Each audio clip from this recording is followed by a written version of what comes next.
Assalamualaikum warahmatullahi wabarakatuh. Perkenalkan, nama saya Raisa Azhari Gania Tandra, NIM 12011-80298 dari kelas T4211.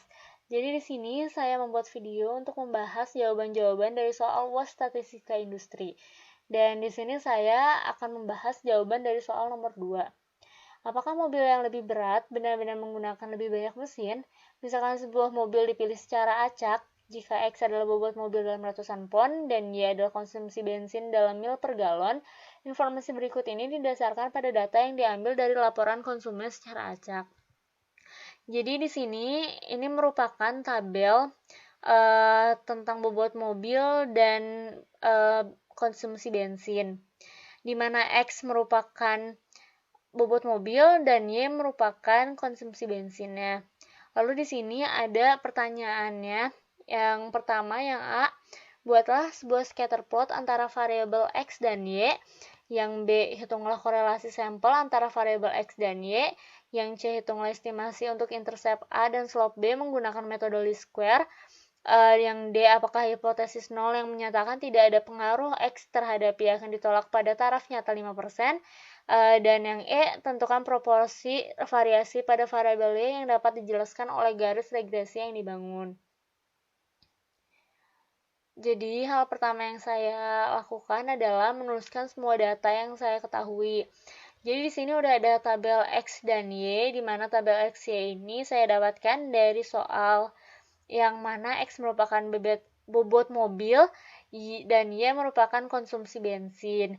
Lalu ada taraf nyatanya yaitu 5% atau 0,05 saya dapatkan dari soal juga. Terus yang A, ditanyakan scatter plot antara variabel X dan Y, dan ini merupakan scatter plot antara variabel X dan Y. Jadi titik-titik ini merupakan titik-titik yang melambangkan data-data yang ada di tabel X dan Y ini. Lalu yang kedua, ditanyakan korelasi sampel antara variabel X dan Y, di mana di sini saya membuat tabel ini terlebih dahulu karena ini akan memudahkan saya untuk menghitung korelasi sampelnya. Jadi pertama, XI dan YI merupakan data dari tabel XY yang ada di soal, di mana X merupakan bobot mobil dan Y merupakan konsumsi bensin. Sedangkan X bar adalah rata-rata dari XI dan Y bar adalah rata-rata dari YI. Lalu di sini pun saya mencari XI min X bar, lalu mencari XI min X bar kuadrat, YI min Y bar, dan YI min Y bar kuadrat, lalu XI min X bar dikali YI min Y bar.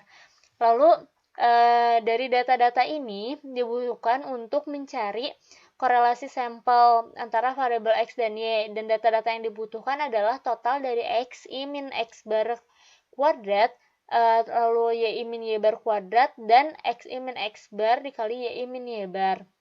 Dimana di sini untuk mencari korelasi sampel antara variabel X dan Y menggunakan rumus R, yaitu sigma NI sama dengan 1 XI min X bar dikali YI min Y bar dibagi sigma NI sama dengan 1 XI min X bar kuadrat, akar sigma NI sama dengan 1 XI min X bar kuadrat dan akar sigma NI sama dengan 1 YI min Y bar kuadrat.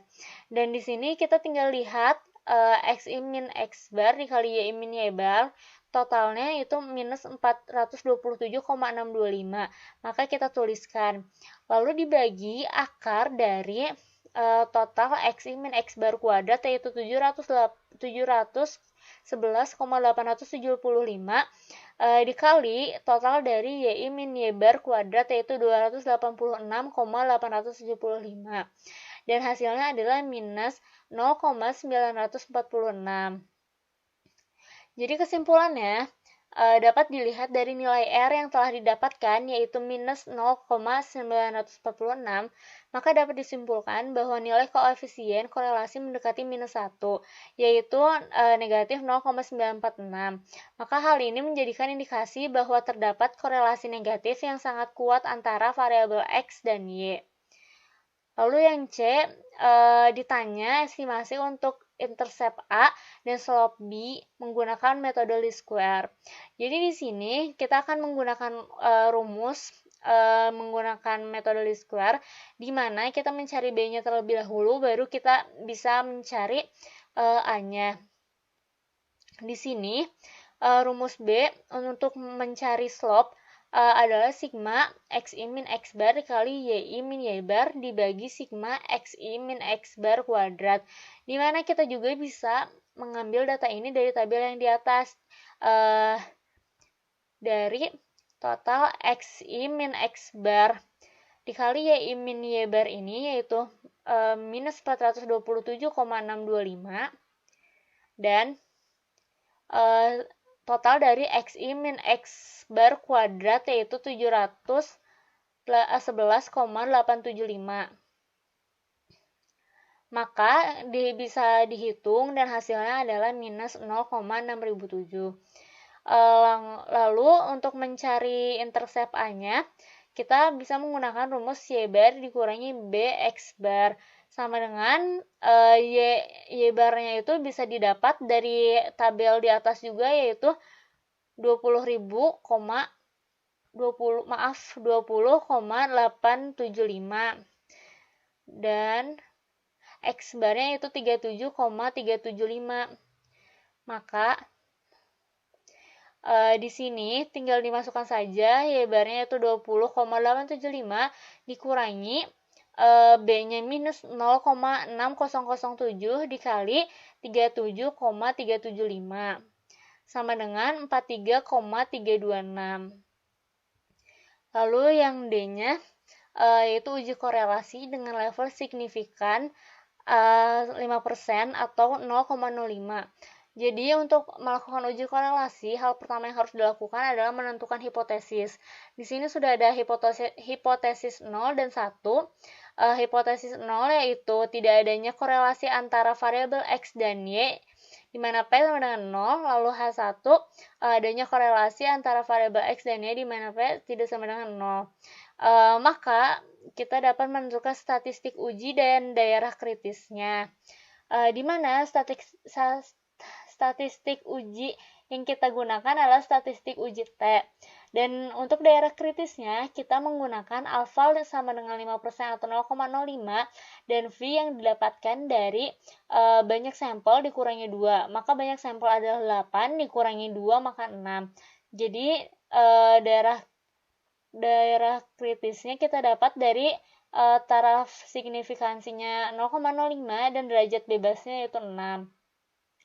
Dan di sini kita akan menghitung statistik T hitung dengan menggunakan rumus TH, yaitu R akar N min 2 dibagi akar 1 min R kuadrat, di mana R-nya sudah kita hitung di atas, yaitu minus 0,946, lalu dikali akar banyaknya sampel yaitu jadi 6, dikurangi 2 dibagi akar 1 minus 0,946 yang kita dapat dari hasil R di atas dikuadratkan, lalu maka hasilnya adalah minus 7,148.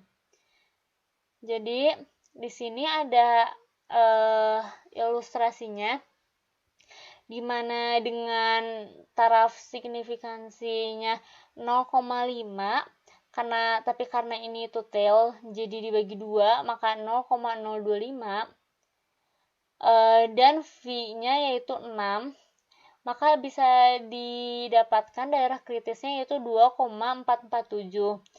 Dan karena ini tuh tail, maka batasnya ada batas atas dan batas bawah. Jadi kesimpulannya, karena nilai TH sama dengan minus 7,148, di mana angka ini kurang dari T alfa per 2, maka kesimpulannya adalah tolak H0, karena terbukti bahwa adanya korelasi antara variabel X dan Y, atau adanya korelasi antara bobot mobil dan konsumsi bensin. Lalu selanjutnya adalah yang E, di mana kita harus mencari tahu proporsi variasi pada variabel Y.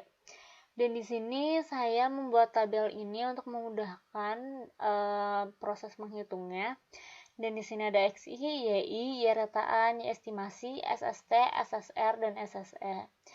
Lalu dapat diperoleh sum square untuk model regresi adalah 256,88, sum square untuk error adalah 30, dan sum square untuk total adalah 286,88. Lalu selanjutnya kita hanya tinggal memasukkan ke dalam rumus R kuadrat, yaitu SSR dibagi SST, di mana SSR adalah 256,88 dan SST adalah 286,88.